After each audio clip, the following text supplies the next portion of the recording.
저는 그러면 어머님한테 여쭤보고 싶은 게 안선영이랑 저랑 잘 살고 있다가 황혼이혼을 해. 그러면 어머님 입장에서는 어떻게 하시겠어요? 누가 황혼이혼을 해요? 안선영이랑 저랑요. 그때 여기 안 계세요. 아니요. 황혼이혼을 앞으로 70년 뒤인데. 아니 그러니까 여쭤보는 거예요 우리 살아계시다면. 어머님한테. 네. 일이 반대. 아니, 그건 진짜 반대지. 젊었을 때 뭐 다웅다웅해도 꾹 잘 살아나오잖아. 항원 애 낳고 다 커가지고 항원을 한다 그러면은 나는 반대지. 아니 근데 어머니 만약에 상렬형이 선영이 여행도 못 가게 하고요. 비누 하나, 샴푸 하나 맘대로 못 사게 하고요. 맨날 술 가계부 먹고, 검사하고요. 술 먹고. 지금처럼 매일 술 먹고요. 안선영은 어떠세요? 화병이 생겼어요. 네. 그리고 못 살겠다고. 그런데 해요. 우리 안선영이는 그리 살 애가 아니거든.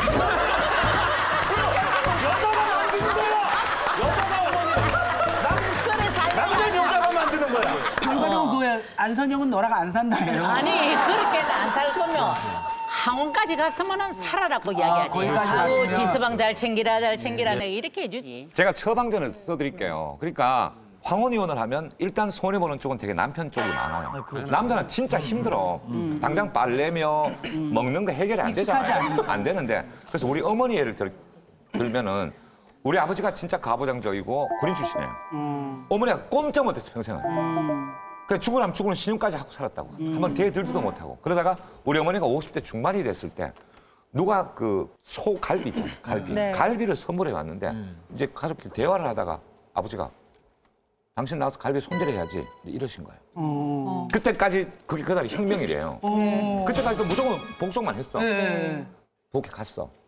갑자기 무슨 막 깨는 소리가 들리는 거야. 이 갈비를 가지고 내가 이렇게 평생 살아야 돼. 진짜 이게 처음이야. 혁명이야. 그래 온 식구가 다 보게 어머 막 날치고 계신 거예요. 그럼 우리 아버지가 어머니가 너무 그렇게 나오니까 겁이 나는 거예요. 그래서 날 보고 좀 말리라. 말려봐라. 약해지시더라고. 말려봐라. 그러고는 그 다음부터 아버지가 밥 먹자는 말씀을 안 하시면 밥도 안 차려드렸어요. 몇 달을 그렇게 했어. 진짜 몇 달. 그걸 밥 먹자 이러면 왜 좀 차려 드시면 안 돼요?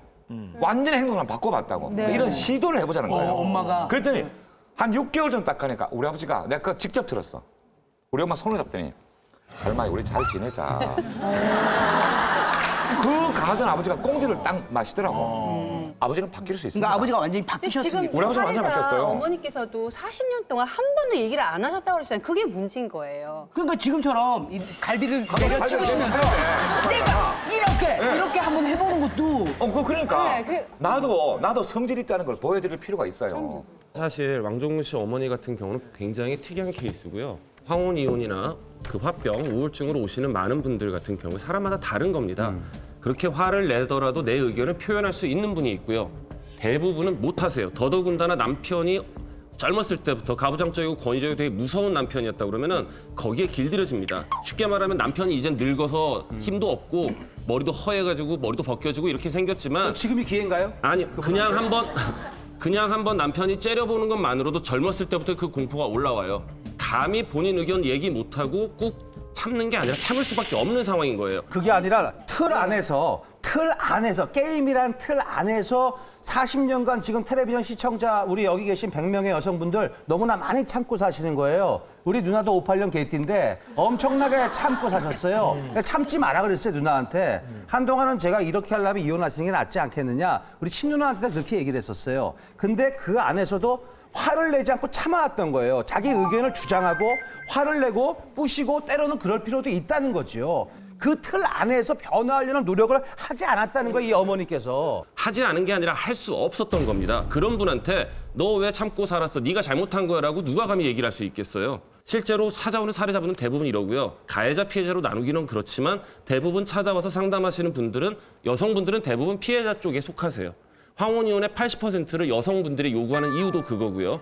아까 얘기했다시피 이혼 이후에 남성분들은 찌그러지고 못 사는 경우가 훨씬 많습니다. 하지만 여성분들은 잘 사는 경우가 훨씬 많습니다. 분명히 아까 얘기했잖아요. 박철 씨가 엄마가 반론을 제기 안 하고 안 했을 거라고. 아니요. 제 주변에도 많아요. 해요. 살포시 하면은 그 불협화음이 더 크고 시끄러우니까 뒤로 물러나요. 그랬다가 어느 한 날 또 이게 아닌데 그러고 한 발짝 되들어서 고개를 약간 들락하면은 이게 집안이 더 시끄러워지는 거예요. 그럼 이 여자는 뭘 생각하냐 알아요? 그래, 너 늙어봐라. 당신 늙으면 내가 가만 안 놔둔다. 병들어봐라. 내가 바로 요양원으로 벌어버린다. 이런 마음이 계속 쌓이고 있는 거예요. 그러니까 참고 사는 게 아니고 반론을 제기 안 한 것도 아니고 어떤 투쟁을 안 한 것도 아니에요. 암암리에 다 했는데 그 남편은 항상 무시를 한 거예요. 그렇기 때문에 40년이라는 세월이 저렇게 하지 여자들이 보통 자식 커놓고 40년 뒤에 이혼하자는 사람 별로 없어요. 제 나이쯤 되면 대개 부인들이 당신 늙으면 보자. 당신 아플 때 한번 보자. 저 지금도 이 말 듣고 있거든요. 근데 저 공처가예요. 진짜 꼼짝 못하고 사는데도 그 말을 듣거든요. 그러니까 남편들이 많이 듣는 말이에요. 근데 오늘 황혼 이혼 이 주제를 또 보니까 야 남자들 우선 잘해야겠다는 생각도 물론 들지만은 부인들도 입버릇 같이 그런 말 자꾸 하지 말자. 말이 시된다 진짜. 오늘 왕종근 씨가 되게 슬퍼 보여요.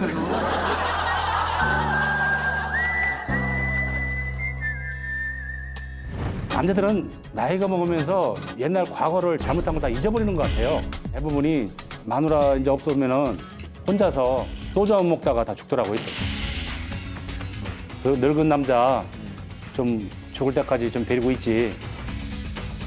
더 이상 못 살겠어. 이런 얘기 들어보신 적 있으세요? 평소 생활 하는 내내 마누라하고 자는 시간보다 강도하고 자는 시간이 더 많으니까.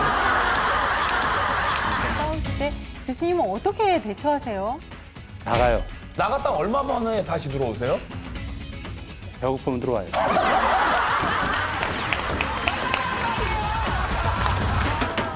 황혼이혼이라는 얘기가 사실은 제가 볼 때 조금 이름이 잘못 지어졌거나 황혼에 대한 사람들의 인식이 잘못됐다고 생각을 합니다.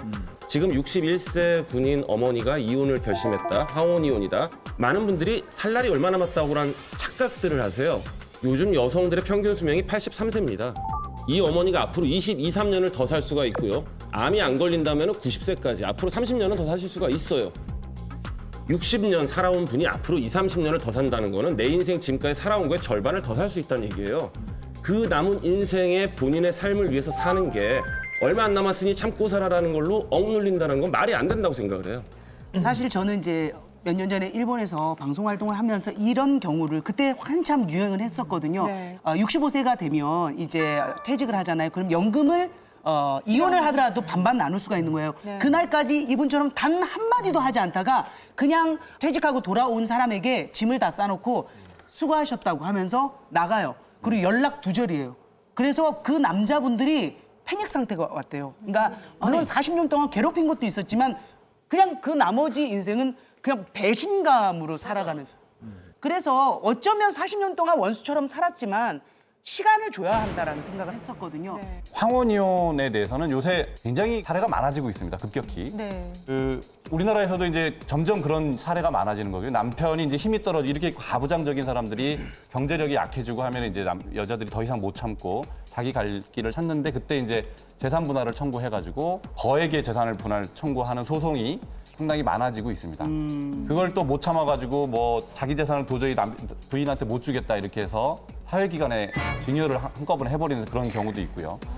그중에 이제 재산 분할에 대해서는 30년, 40년 이렇게 함께 살아왔다라고 하면 절반 정도가 부인의 기여에 의해서 재산이 형성되거나 또는 유지됐다 이렇게 봐줍니다.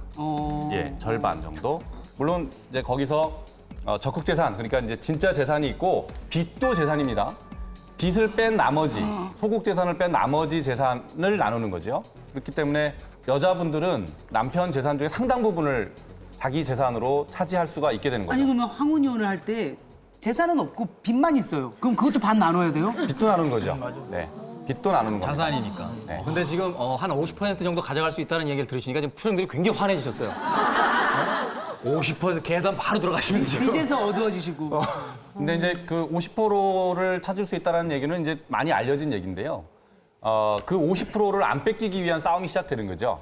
우리 집사람이 어제 그런 얘기를 했어요. 어제 내가 이걸 물어봤어. 여보, 이번 내용에 이런 게 있는지 어떻게 생각했더니 사우나에서 부인들끼리 모여서 그런 뭐 얘기를 했었대요.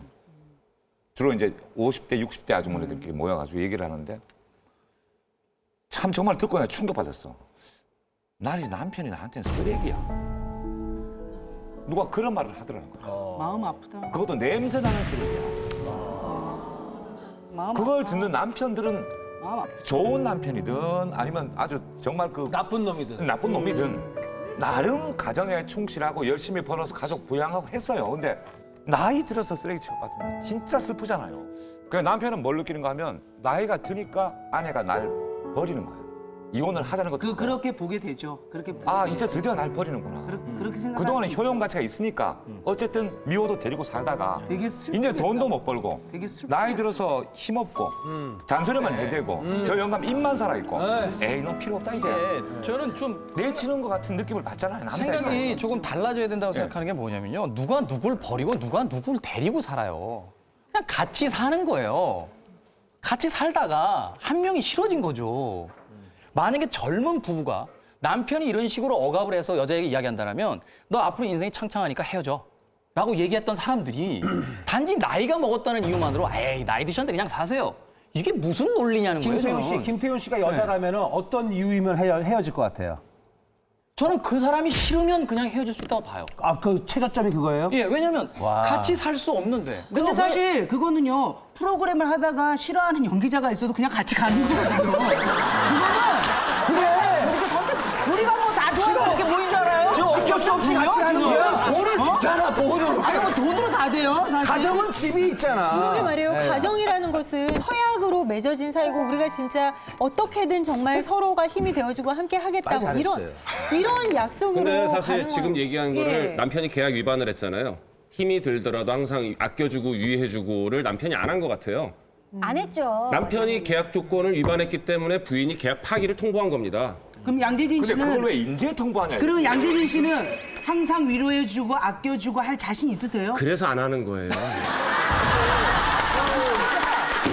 나저 사람 못 믿겠어 솔직히. 그리고 김태훈 씨도 뭐 이렇게 정말 두 분 다 상당히 이성적으로 통계학적으로 이야기하는데 얘 사기꾼 김태훈 같아. 씨의 부인 얘기는 달라요. 이게 사기꾼이야. 많이 달라요. 하지만 참고 살거든요. 그렇지 않아. 우리 양 원장도 지금 얘기를 했지만 왜 나이 먹으면 떨어지면 안 되냐. 이거는 여자 입장도 아니고 남자 입장도 아니고 부부를 떠나서 한평생을 살면서 이제 60이 넘어서는 이제 동물하고 생각을 하시면 돼요. 내가 이 사람을 지켜준다. 내가 이 사람을 지켜준다. 예전에 그런 그 앙금 같은 거 좀 희석을 시키고 희석이 안 될 앙금이네요. 40년을 참았다니까요. 젊어서 그 와이프가 이혼하자 그러면은 그게 타당하면 해줄 수 있어요. 왜? 젊기 때문에. 근데 이 여자가 나랑 평생 살면서 흰머리가 나오기 시작하고 60 후반이 됐단 말이죠. 그러면 내가 그때서부터 이제 인생을 양보를 해주고 그 사람에 대해서 나한테 베풀어 준 거에 대해서 갚겠다는 거죠. 상남자야, 상남자. 안 갚겠다는 갚으니까, 거지. 안 갚으니까 안 갚는 게 이혼하는 아니고 거잖아요. 갚는 사람이 많아요. 그렇게 극단적으로 얘기할 필요가 없다니까요. 지상렬 씨가 말씀하신 부분이 그동안에 내가 이렇게 잘못했으니 이제부터 갚겠다. 그걸 우리가 병 주고 약 준다 그러죠. 병 주고 약 주는 거가 과연 정답일까라는 생각을 해보라는 거예요. 그리고 그 약은 그 병에 별로 효과도 없는 약이에요. 사실. 아, 뭐 그렇게 인생을 단정져요. 약이라도 주면은 그 고마운 부분은 그래도 거지. 그나마 희망이 그나마 있다고 생각을 나은 해요. 그런데 케이스죠. 많은 예. 케이스 이런 황혼이혼까지 가는 케이스를 보면 약줄 의사가 없거나 약줄 능력이 없거나 독약을 주거나. 그렇죠. 그런 경우가 많기 때문에 우리가 이걸 너무 이상적으로만 볼 수는 없을 것 같아요. 그래요.